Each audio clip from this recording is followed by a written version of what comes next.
दीजिएगा कि आपके कितने ठीक हैं। ठीक है, तो चलते हैं, शुरू करते हैं। पहला क्वेश्चन आपका आज यहाँ पर। क्वेश्चन शुरू करने से पहले आपसे मैं रिक्वेस्ट करूँगा कि अगर आप चैनल पर नए हैं तो चैनल को सब्सक्राइब कर लें और बेल आइकन प्रेस कर लें ताकि आपको आगे की जो वीडियो है उनका नोटिफिकेशन मिलता रहे। ठीक है, तो पहला क्वेश्चन है आपके स्क्रीन पर सामने। पहला जो क्वेश्चन है, क्लोरोफिल में कौन सा पोषक तत्व पाया जाता है? लोहा, मैग्नीशियम या मैग्नीज या कॉपर? बताइएगा इसमें राइट आंसर कौन सा होगा। क्लोरोफिल का हिंट दे देता हूं मैं, ये फोटोसिंथेसिस यानी कि प्रकाश संश्लेषण से संबंधित है।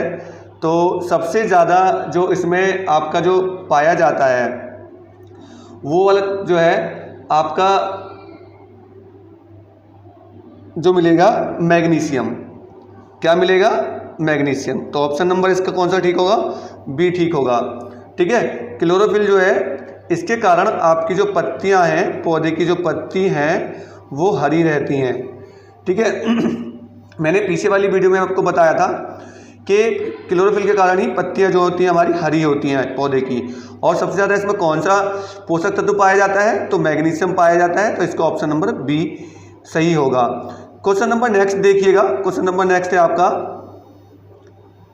किस ताप पर जल का घनत्व अधिकतम होता है?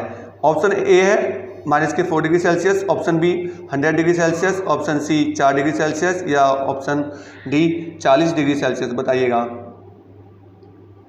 इसका सही ऑप्शन क्या होगा। जल्दी जल्दी आंसर अपने कमेंट में दीजिएगा।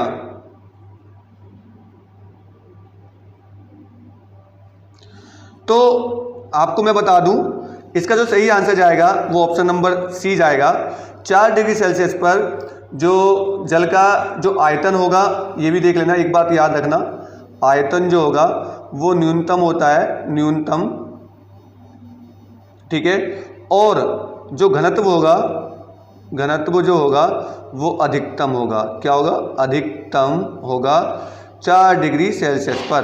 तो इसका ऑप्शन कौन सा है? सी ठीक होगा। चलते हैं तीसरे क्वेश्चन की तरफ। क्वेश्चन नंबर 3 देखिएगा, बहुत ही अच्छा क्वेश्चन है आपका यहाँ पर। BCG का टीका किस रोग की रोकथाम के लिए लगाया जाता है? बताइएगा इसका सही ऑप्शन क्या होगा।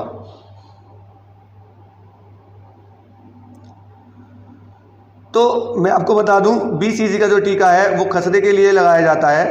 तो जो खसरा जो बीमारी होती है हमारी, तो उसके लिए आपका जो है BCG का टीका आपका लगाया जाता है। क्वेश्चन नंबर देखिएगा 4। क्वेश्चन नंबर 4 है आपका, शरीर में हीमोग्लोबिन का मुख्य कार्य क्या होता है? बताइएगा जल्दी जल्दी बताइएगा, अपने आंसर कमेंट में दीजिएगा बच्चों। हीमोग्लोबिन का कार्य क्या होता है? जीवाणुओं का नष्ट करना, रक्त कलापता को रोकना या ऑक्सीजन का परिवहन या उपरोक्त में से कोई नहीं। जल्दी जल्दी आंसर दीजिएगा।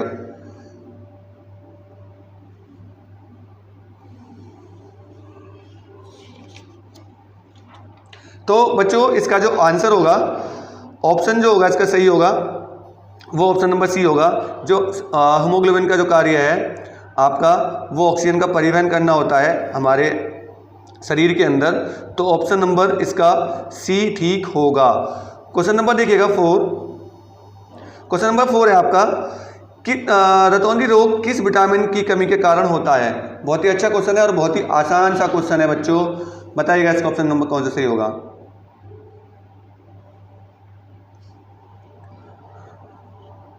ऑप्शन ए है vitamin C, option D vitamin D, option B vitamin D, option C vitamin A, option D जो होगा विटामिन बी। बताइए कौन सा सही होगा। आंसर दीजिए जल्दी जल्दी।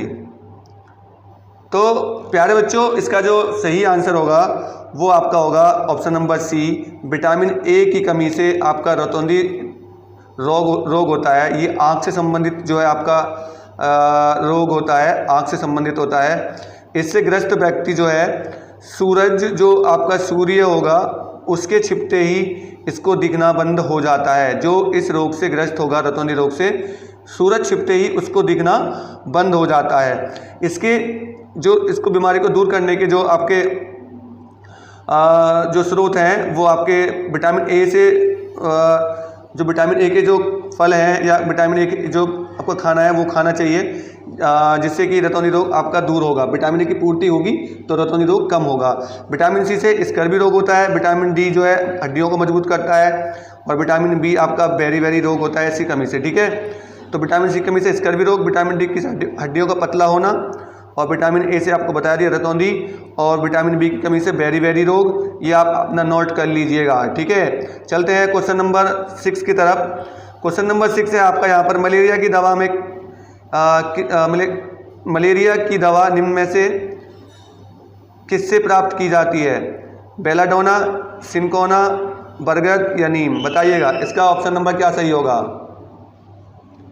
जल्दी जल्दी आंसर दीजिएगा कमेंट में।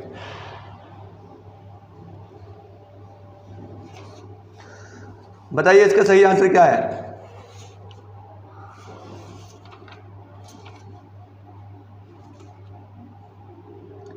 तो मैं आपको बता दूं, जो आपका इसका जो आंसर जाएगा वो हम जाएंगे सिनकोना के साथ। सिनकोना है जो आपका जिसका यूज़ आपका मलेरिया की दवा बनाने में जो है वो काम आती है, ठीक है ना, सिनकोना। तो बढ़ते हैं क्वेश्चन नंबर 7 की तरफ। क्वेश्चन नंबर 7 देखिएगा, बहुत अच्छा क्वेश्चन है, बहुत ही अच्छा इंपॉर्टेंट क्वेश्चन है दोस्तों। टाइफाइड में शरीर का मुख्य रूप से प्रभावित होने वाला अंग कौन सा है? फेफड़ा, तिल्ली, लीवर या आंत? बताइएगा कौन सा है। तो मैं आपको बता दूं कि इसमें जो सही ऑप्शन होगा, जो टाइफाइड होता है, अगर हमारी आंतों में इन्फेक्शन होता है, आंतों के इन्फेक्शन से ही हमारे अंदर टाइफाइड बनता है। अगर इन्फेक्शन हमारे अंदर होगा तो टाइफाइड होगा। टाइफाइड मतलब कि धीमे धीमे बुखार होता है, इसमें धीरे धीरे आपको बुखार चढ़ता है, तो उसकी किसकी वजह से होता है? वो आंतों में इन्फेक्शन की वजह से होता है, ठीक है। तो इसका जो ऑप्शन है, ऑप्शन नंबर डी है। और इसका जो जीवाणु है, जीवाणु जो इसमें जो होता है, जो फैलता है, वो आपका जो होता है वो भी लिख लीजिएगा, सालकोना, यानी कि साल्मोनेला होगा, सॉरी, साल्मोनेला नामक एक आपका जीवाणु है, साल्मोनेला टाइफी,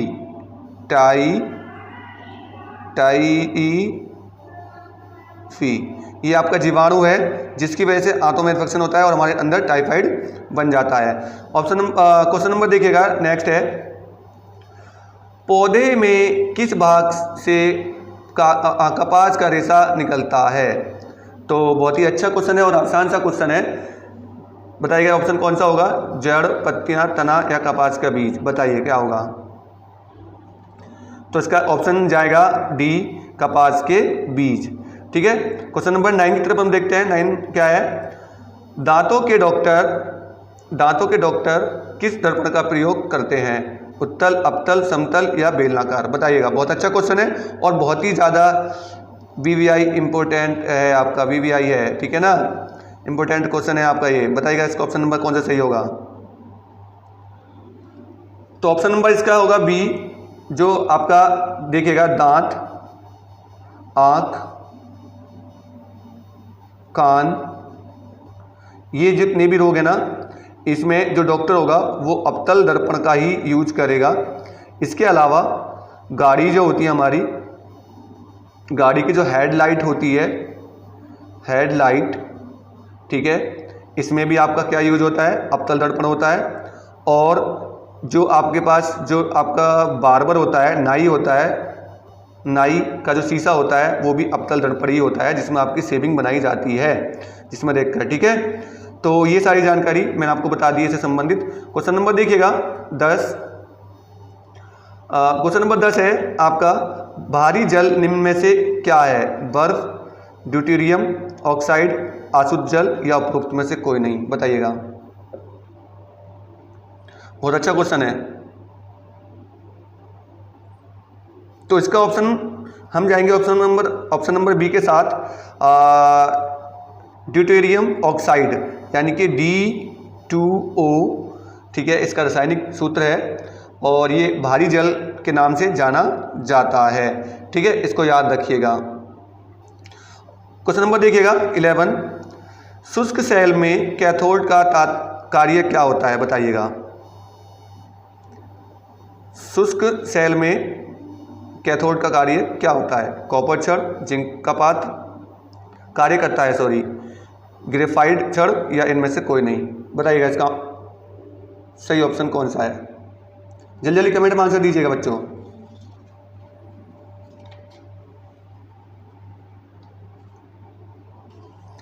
तो हम जाएंगे ऑप्शन नंबर आपके बी के साथ। जिंक का पात्र जो है वो शुष्क सेल में कैथोड का कार्य करता है। समझ गए नहीं? और जो इसमें होगा कैथोड का कार्य, सॉरी इसमें जो गलत हो गया, इसमें ग्रेफाइट की छड़ होगी, और जो जिंक का पात्र होता है वो आपका जो कार्य करता है वो एनोड का कार्य करता है, ये बात भी याद रखिएगा। और कैथोड का कार्य करता है ग्रेफाइट की छड़। कैथोड का जो कार्य होगा वो आपका कौन करेगा? आपका ग्रेफाइट की छड़। और जिंक का जो पात्र होगा वो आपका जो होगा क्या होगा? एनोड का कार्य। ये एनोड लिख लीजिएगा, ठीक है, एनोड का कार्य करेगा। नेक्स्ट क्वेश्चन देखिएगा, क्वेश्चन नंबर 12। निम्न में से कौन सी गैस ग्रीन हाउस गैस नहीं है? बहुत अच्छा क्वेश्चन है। निम्न में से कौन सी गैस ग्रीन हाउस गैस नहीं है? Nitrogen, carbon dioxide, carbon monoxide, chlorofluorocarbon. जल्दी बताइएगा इसका आंसर कौन सा होगा?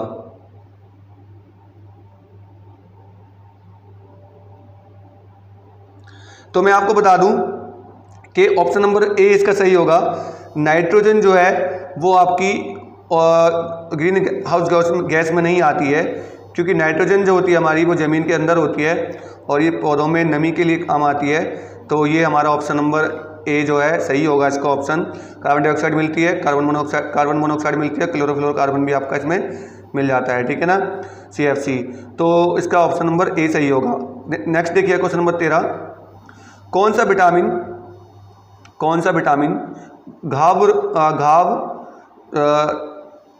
विटामिन घाव शीघ्र भरने में सहायक होता है?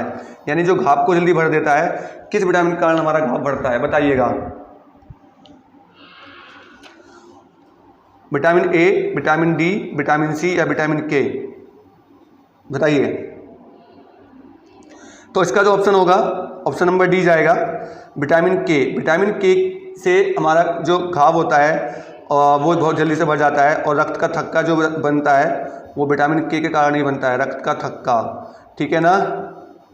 रक्त का जो थक्का हमारे जो कहीं से कट जाता है, थोड़ी देर बाद देखते हैं कुछ एक स्पॉट बन जाता है, तो वो विटामिन के कारण ही आपका बनता है। विटामिन ए से विटामिन की कमी से रतौंधी रोग होता है। इसकी कमी जो इसकी पूर्ति होगी उसे हरी सब्जियों से पूरा किया जाता है। विटामिन डी से मैंने आपको पीछे बता दिया है, हड्डियों का कमज़ोर होना। विटामिन सी से स्कर्वी रोग होता है, त्वचा से संबंधित। और विटामिन के जो मैंने आपको बताया, ये जो है आपके घाव को शीघ्र भर देता है और रक्त का थक्का जमाता है, ठीक है। नेक्स्ट देखिएगा क्वेश्चन नंबर 14। पौधों की पत्तियों का हरा रंग किसके कारण होता है? पीछे मैंने बताया था, इसका तो आंसर आप दे सकते हैं, ठीक है।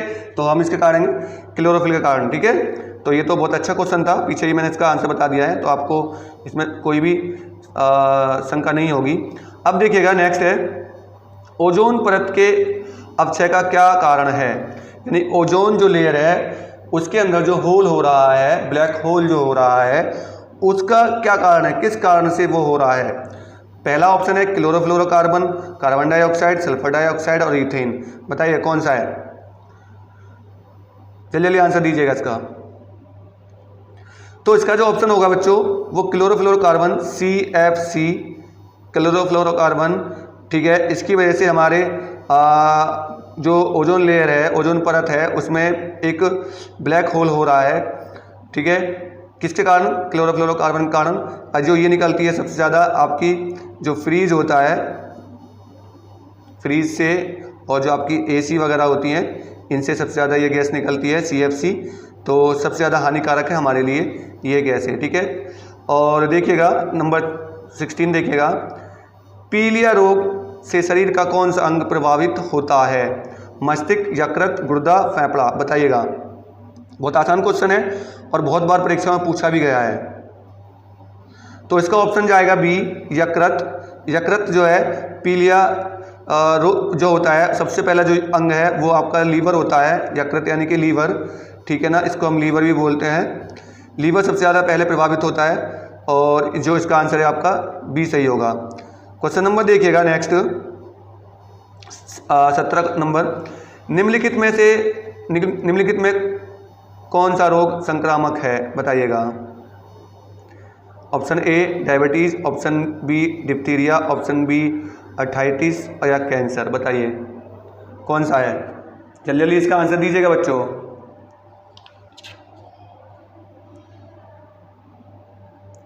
तो ऑप्शन नंबर बी के साथ हम जाएंगे। यहाँ पर डिप्थीरिया जो है आपका संक्रामक रोग है, ये डायबिटीज़ आपका जो है संक्रामक रोग नहीं है,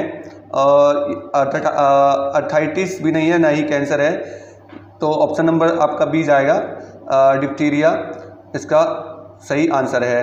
क्वेश्चन नंबर देखिएगा 18, एंजाइम मूल रूप से क्या है, बताइएगा। एंजाइम मूल रूप से क्या है, कार्बोहाइड्रेट, लिपिड, प्रोटीन या एमिनो एसिड यानी कि एमिनो अम्ल, बताइए क्या है।